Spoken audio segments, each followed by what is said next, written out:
பிலிப்பியர் 1:9. மேலும் உத்தமமானவைகளை நீங்கள் ஒப்புக்கொள்ளத்தக்கதாக உங்கள் அன்பானது அறிவிலும் எல்லா உணர்விலும் இன்னும் அதிகமாய் பெருகவும். முதலாவது உங்க அன்பு பெருகணும். எது பெருகணும்? உங்கள் அன்பு பெருகணும். எந்த அன்பு? கிறிஸ்துவின் பேரில் நாம் கொண்டிருக்கிற அன்பு. கிறிஸ்துவின் பேரில் நாம் கொண்டிருக்கிற அன்பிலே நாம் என்ன செய்யணும்? பெருகணும். நம்ம எந்த அளவுக்கு கிறிஸ்துவின் பேரில் கொண்டிருக்கிற அன்பு பெருகுகிறதோ அந்த அளவுக்கு பிசாசு நம்மை கண்டு பயப்படுவான். ஆமென். வெறுமையா வசனம் சொல்லி இருக்கு தெரியுமா? நீ பிசாசை ஏதாவது போராட்டம் வந்துச்சுன்னா இயேசுவின் ரத்தம் சொல்லி, இயேசுவின் ரத்தம், இயேசுவின் ரத்தம், இயேசுவின் ரத்தம் சொல்லு. இயேசு கிறிஸ்துவினுடைய ரத்தத்தை சொன்னதுனால மட்டும் பிசாசு ஓடிடுவானா? சொல்லுங்க. இல்லை. வசனம் சொல்லுகிறது, இயேசு கிறிஸ்துவின் ரத்தத்தினாலும் சாட்சியின் வசனத்தினாலும் அவனை ஜெயித்தார்கள். புரியுதா? ஒரு பிசாசு விரட்டுறதுக்கு ஒருவர் போயிட்டு பைபிளை தூக்கி தலையில வச்சாரு. அவன் சொல்றான், என் கையில கொடு, நான் வாசிக்கிறேங்கிறான்.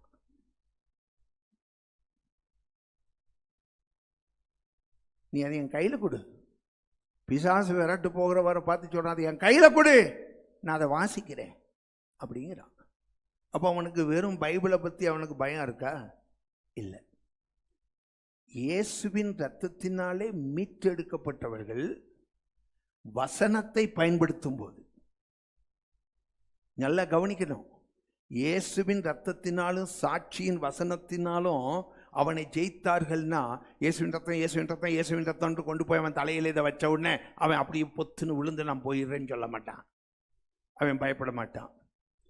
முதலாவது இயேசுவின் இரத்தத்தினாலும் என்று சொன்னால், இயேசுவின் இரத்தத்தினாலே மீட்டெடுக்கப்பட்டவர்கள் சாட்சியின் வசனமாகிய இந்த ஆயுதத்தை பயன்படுத்தும் போது பிசாசு சரணடைவான்.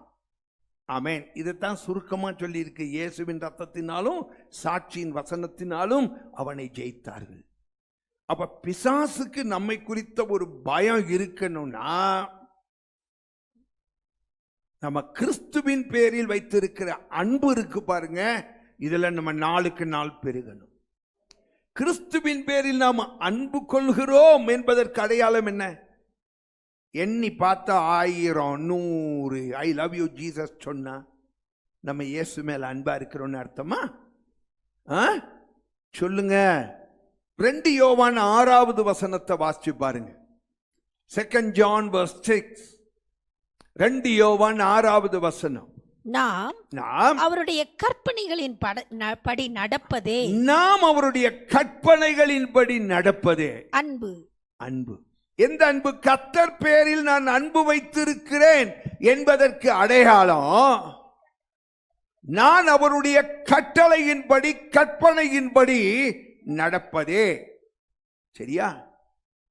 அப்ப கர்த்தருடைய கற்பனைகளின்படி, இதுதான் என் வாழ்க்கை, இதுதான் என் மூச்சு, இதுதான் என் வாழ்க்கையில என் பாதைக்கு தீபம், இதுதான் என் கால்களுக்கு வெளிச்சம் அப்படின்னு சொல்லி எல்லாமே கர்த்தருடைய வார்த்தை தான் என்று சொல்லி அதை அடிநாதமாக வைத்து கை கொண்டு நடக்கிறவர்கள் இருக்காங்க பாருங்க.